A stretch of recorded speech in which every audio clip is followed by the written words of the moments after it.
बहुत से लोग, सब नहीं, बहुत से लोग अपने आप को नंबर 1 निर्मल करेंगे, नंबर 2 उजले करेंगे, नंबर 3 निर्मल और उजले होने के बाद वे स्वच्छ हो जाएंगे। ये कॉन्सेप्ट है 3.5 साल का।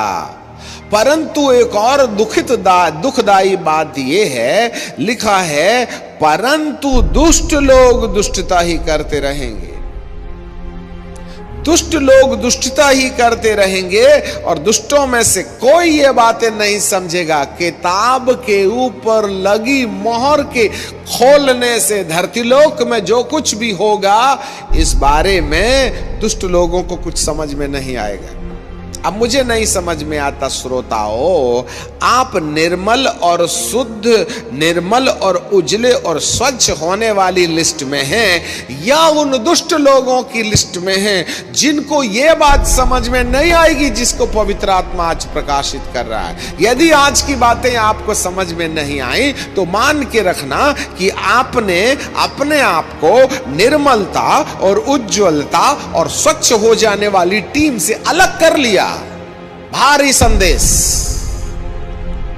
जिस भी महारथियों को धरती के अंदर में यह वाली कहानी निर्मलता, उज्ज्वलता और स्वच्छता की कहानी समझ में नहीं आई, निश्चय रीति से इस धन को खो देने वाले को दुष्टता की लिस्ट से अलग नहीं किया जा सकता। इसीलिए ये जो किताब का रहस्य है, कहीं ना कहीं जो दानियल के युग तक बंद था, अब उसके खोले जाने का रहस्य आ गया है, अर्थात निर्मलता, उज्ज्वलता और स्वच्छता। इसको डिटेल में हम अगले एपिसोड में पढ़ेंगे, कैसे परमेश्वर हर एक व्यक्ति को निर्मल और उज्ज्वल और स्वच्छ होने की अंतिम सलाह देगा। और इस सलाह को भी नहीं माना तो दुष्ट लोग दुष्टता में बने रहें, बुद्धिमानों की लिस्ट से हट करके मूर्खता की लिस्ट में आ जाएं, तो उनको समस्या का सामना तो करना पड़ेगा ही पड़ेगा। दिस इज द अंतिम चेतावनी। स्वच्छता का एक बार और चांस है।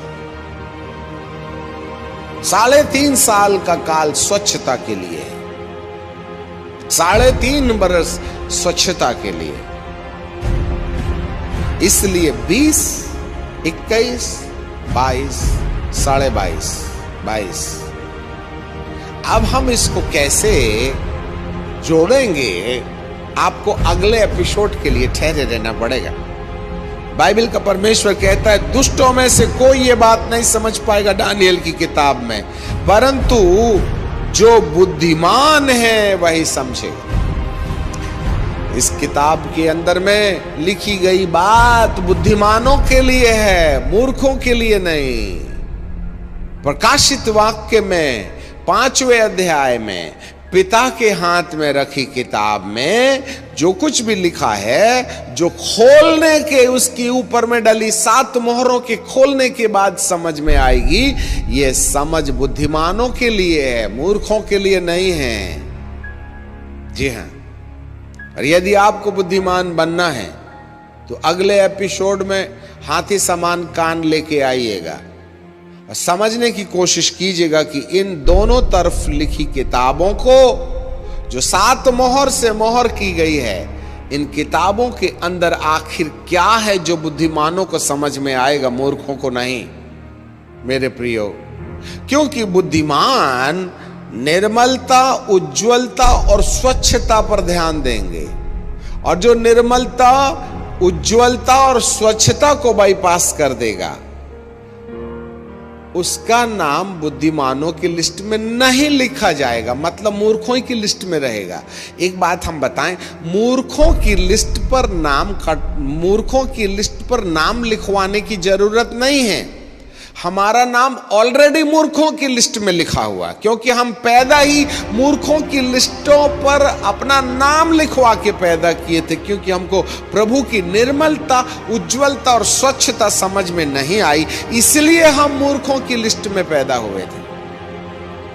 अब एक काम करना है कि मूर्खों की लिस्ट से अपना नाम यदि कटवा के बुद्धिमानों की लिस्ट पर लिखना है तो इस किताब पर चिंतन मनन करना पड़ेगा। तो शायद ये किताबें ने माफ करना किताब, ये किताब जिसमें 7 मोहर लगी गई है, ये आपके नाम को मूर्खों की लिस्ट से काट करके बुद्धिमानों की लिस्ट पर लिख देने के लिए मदद करेगी।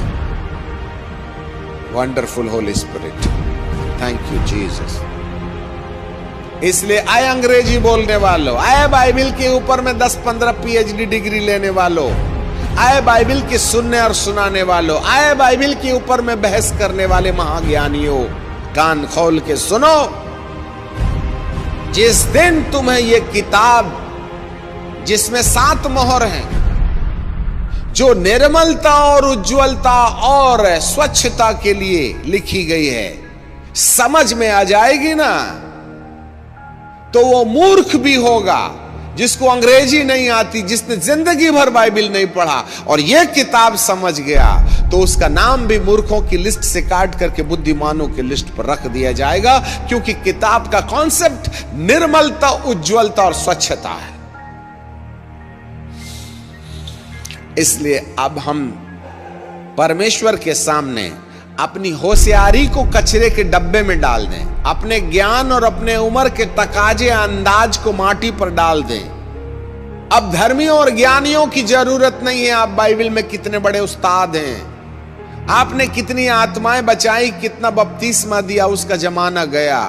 खुदा ने ए से लेकर के जेड तक लोगों को 2 महीने में पैदल यात्रा पर लाके खड़ा कर दिया है।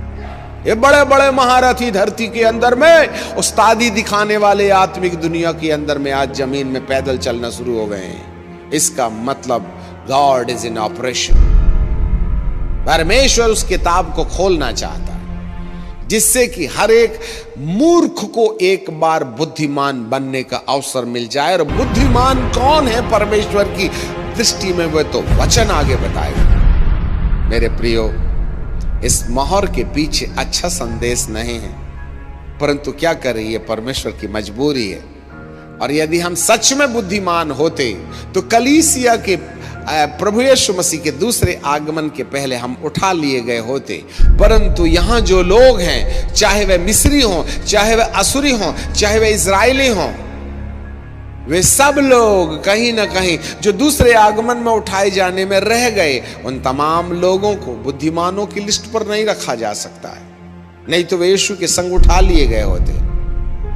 मेरे प्रियो, तो बाकी धरती पर रहे लोग ये न समझ बैठना कि अभी तो यीशु मसीह आया नहीं है और अपना नंबर लग जाएगा। ऐसा मत समझ बैठना। वहां भी अगले अर्थात 6वें अध्याय के बाद मोहरों के खोले जाने से जो कुछ भी घटनाएं उन मूर्ख लोगों के साथ घटने वाली है जो यीशु के दूसरे आगमन में उठाए नहीं गए, उन लोगों की सलाहें अभी भी यीशु के आने के पहले हर एक लोगों को बुद्धिमान बनने में मदद करने के लिए लिखी गई हैं। अब यह मत समझ बैठना कि 5वें अध्याय के बाद की कहानी जब यीशु के आने के बाद लागू होगी, तो जब हम उठा लिए जाएंगे तो यीशु के बाद होने वाली घटनाओं पर माथा खपाकर अपना समय क्यों बर्बाद करें। वो तो उठाए जाने के बाद पापी लोग रह जाएंगे, उनके जीवन पर लागू होगी। हे प्रभु, हमको तो पूरी खातिरी और भरोसा है कि आप तो हमको आएंगे और लेकर के चले जाएंगे। ऐसा मानने वालों को थोड़ा सेला लगा के रुकना चाहिए कि रिजर्वेशन हुआ है भी कि नहीं। इसलिए आप जो नए नियम की कलीसिया में हैं और रेप्चरेशन के पहले अर्थात कलीसिया के उठाए जाने के पहले अभी भी धरती पर हैं, तो ये समझ करके कि 5वां अध्याय और 6वां अध्याय मुझ पर लागू नहीं होगा बोलकर के इस पर चिंतन मनन करने के लिए विराम दे देने की मूर्खता ना करें, वरन इसको समझ लें। जो आपको रप्चरेशन के पहले, कलीसिया के उठाए जाने के पहले सांकेतिक रूप में आपको तैयारी में मदद देंगे। कहीं ऐसा ना हो कि प्रकाशित वाक्य को समझ में नहीं आता बोल के सिर से खारिज करने के द्वारा जो चांस बचने का था वो भी खो दें आप। नहीं समझ में आया तो उसको उठा के रद्दी की किताब में ना डाल दें, वरन परमेश्वर के चरणों में ठहरें कि ये समझ में नहीं आ रहा तो मुझे क्या करना चाहिए, जिससे कि इसके पीछे वार्निंग, इसके पीछे चेतावनी, इसके पीछे मूर्खों को बुद्धिमान बनाने की जो प्रक्रिया छुपी हुई है, यीशु के आने के पहले हमारे जीवन में भी लागू होगी। मेरे प्रियो, इसलिए इस किताब को प्रारंभ में ही यूहन्ना के द्वारा पवित्र आत्मा ने ये बात कह रखी थी, जो प्रकाशित वाक्य के पहले अध्याय के 3 पद में, धन्य वह है जो इस भविष्यवाणी की किताब को पढ़ता है और जो उसको सुनते हैं और इसकी लिखी हुई बात को मानते हैं। इसका मतलब है जो इसको ना पढ़े, समझ में आवे और ना आवे ये प्रॉब्लम नहीं है। जिसने नहीं पढ़ा वह धन्यता की संपत्ति खो दिया। जिसने नहीं सुना और कान बंद कर लिए और ढक्कन लगा लिया, आपने धन्यता की संपत्ति खो दी। और जो इस बात को मानने के लिए तैयार नहीं है, उन्होंने भी धन्यता खो दिया। इसका मतलब आप बुद्धिमान नहीं बनना चाहते हैं, मूर्ख ही बने रहना चाहते हैं। Those who are bypassing the book of Revelation, they are fool like anything on the face of this earth.